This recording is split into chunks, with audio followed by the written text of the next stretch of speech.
pelo que Ele é. Amém? Jesus quer que você creia nele, não pelo que Ele faz, mas pelo que Ele é. Os discípulos estavam acostumados com a fama de Jesus. Um Jesus que multiplicava o pão, um Jesus que multiplicava o peixe, um Jesus que expulsava os demônios, um Jesus que curava, um Jesus que ressuscitava mortos. Os discípulos estavam felizes em dizer: eu sigo esse Jesus. Os discípulos eram felizes em dizer: eu acompanho esse Jesus me escolheu. E Jesus estava preparando esses discípulos para algo muito maior. Igreja, Deus está preparando você para algo muito maior, para algo muito mais sublime de tudo aquilo que nós vimos.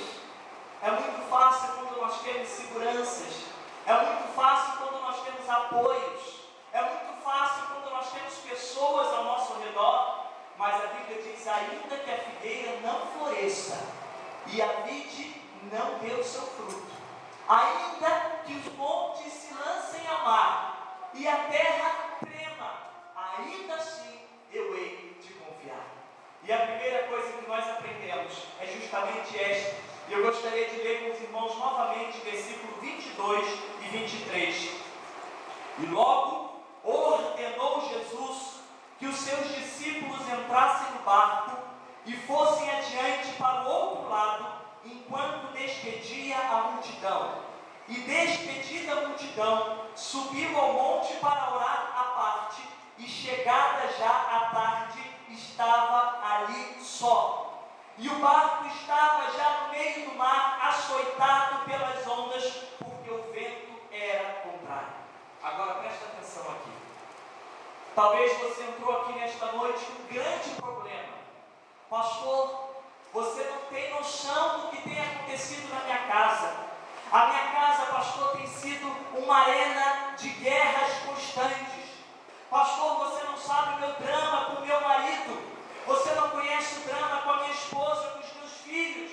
Pastor, eu não sei o que eu vou comer amanhã, estou sem trabalho. Pastor, fui ao médico esta semana e o médico diagnosticou que eu estou com uma doença incurável. Eu quero dizer uma coisa a você nesta noite: que você precisa crer no Deus que tudo pode. Mas preste atenção, Jesus não quer que você o siga por aquilo que Ele faz, mas por aquilo que Ele é. E a Bíblia diz que Jesus ordenou aos discípulos que entrassem no barco e que ficassem sozinhos ali, enquanto Ele despedia as multidões da outra parte do lago. E a Bíblia diz que o vento era contrário. Agora imagine o desespero dos discípulos quando eles estavam sozinhos no barco e o vento era contrário e o barco era batido, levado para um lado e para o outro. O desespero dos discípulos. E muitas vezes nós nos encontramos em situações assim. Nós nos desesperamos, nós queremos arrancar às vezes os nossos cabelos. Eu me lembro uma vez de uma irmã de quase 80 anos, já partiu, está com o Senhor, e ela me dizia o seguinte: Fábio, eu era pequenininho, criança na igreja, e ela dizia: Fábio, presta atenção uma coisa. E ela me olhava: você ainda é muito pequenino, mas você vai crescer e você vai precisar disso. Lembre-se de uma coisa, Fábio, que a ansiedade mata a fé, mas a fé tem o poder de matar a ansiedade. Seu coração está aflito, irmão, nesta noite, nesta tarde? O teu coração está turbado nesta tarde? A ansiedade tem tomado conta dos teus pensamentos, a ansiedade tem tomado conta do teu coração. Eu quero te dizer algo: que Jesus está aqui no nosso meio, e aonde o Senhor está, Ele pode tirar toda a ansiedade, Ele pode tirar toda a tribulação, e Ele pode encher a tua mente, o teu coração de uma paz que excede a todo entendimento, porque Ele é Deus.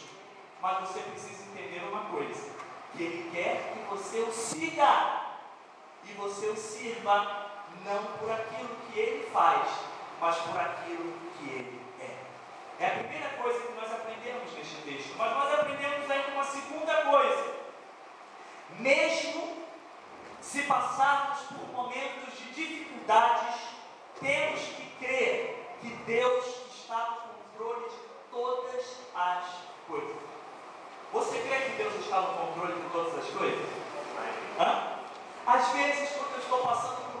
problema grande. Sabe aquele problema, irmãos?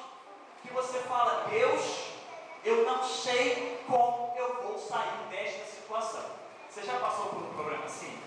Agora, Senhor, eu não sei como eu vou sair dessa situação. Eu também passo por momentos assim.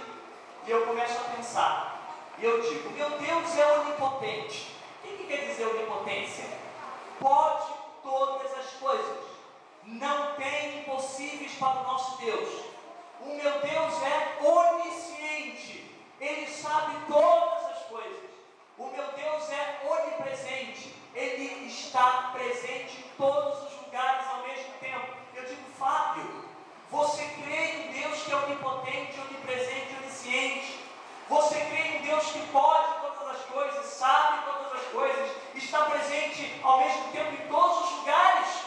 Esse Deus que te convidou: vinde a mim, e você foi até Ele. Esse Deus que diz: entrega o teu caminho ao Senhor, confia nele, Ele tudo fará. Esse Deus que diz: está em silêncio diante de mim e eu vou operar. Como que você pode permitir essa ansiedade, essa tribulação no teu coração, essa agitação na tua mente? Você não pode.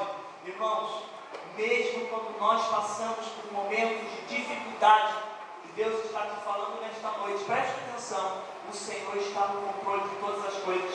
Vamos ler o versículo 24, que diz a palavra de Deus: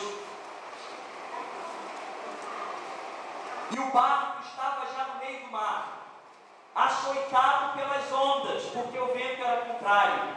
Mas à quarta vigília da noite, dirigiu-se Jesus para eles, andando por cima do mar. Sabe o que eu aprendo com isso? O que estava provocando aquela turbulência na vida dos discípulos? O mar, o vento, os efeitos atmosféricos. O que estava balançando o barco de uma parte para outra? O mar, o vento, os efeitos atmosféricos. E o que Jesus fazia? Jesus caminhava tranquilamente por cima das águas. Sabe o que eu aprendo aqui, irmãos? Não importa o nosso problema, Jesus está sempre no controle de todas as coisas. Minha irmãzinha, você que está aqui esta noite, que tem chorado, tem derramado lágrimas.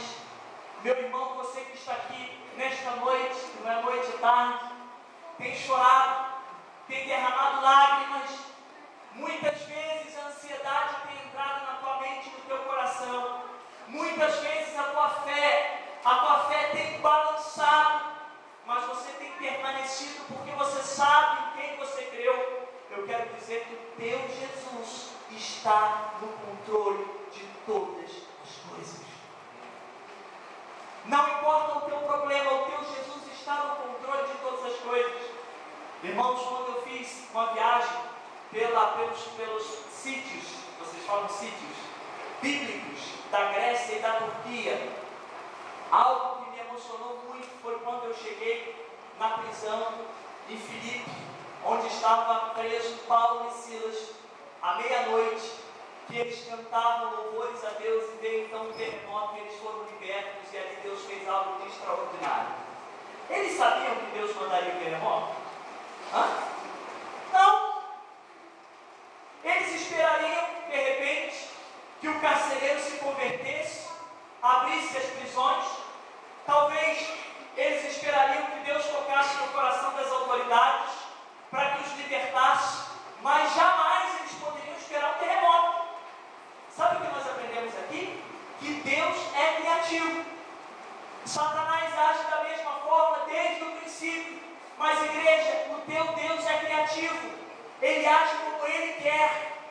Eu estive ali no local onde aqueles homens de Deus, à meia-noite, cantavam louvores a Deus, e tem uma frase de Paulo, que Paulo diz: eu estou preso, mas a